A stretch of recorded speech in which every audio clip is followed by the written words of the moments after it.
La puissance coloniale, a colonial power, fut-elle quelques décennies en arrière, even several decades afterwards, toujours illégitime à prononcer is always unjustified in pronouncing a judgment on the internal affairs of its former colony, and you know it, et tout le monde le sait. and everybody knows it.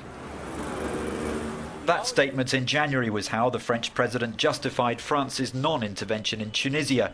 So what's to be made today of its action in Ivory Coast? What to make of the French helicopters that bombarded the Ivorian presidential palace? Of course, the French intervention is in tune with international law and backed by a UN mandate.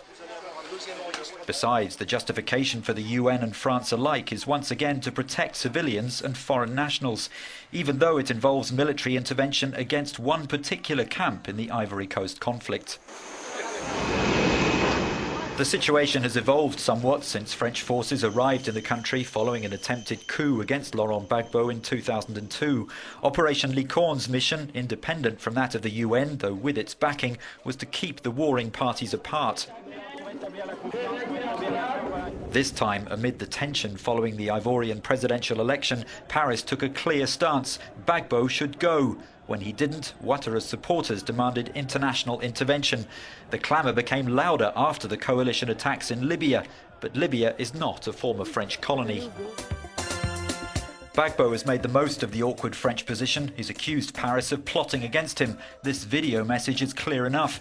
But France faced Gbagbo's wrath before Sarkozy. When Jacques Chirac was president, his forces attacked a French airbase. In response, France virtually destroyed the Ivorian Air Force. As if to rub salt in the colonial wound, two veteran French lawyers attacked their own government as they quite literally embraced Gbagbo and his cause. The Ivorian leader was a symbol, said one, of an Africa that doesn't give in.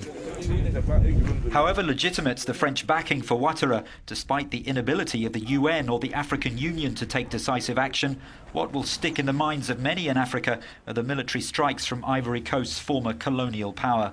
Paris insists it's backing the right side, although accusations of a massacre by Ouattara's forces may, if proven, leave something of a sour taste.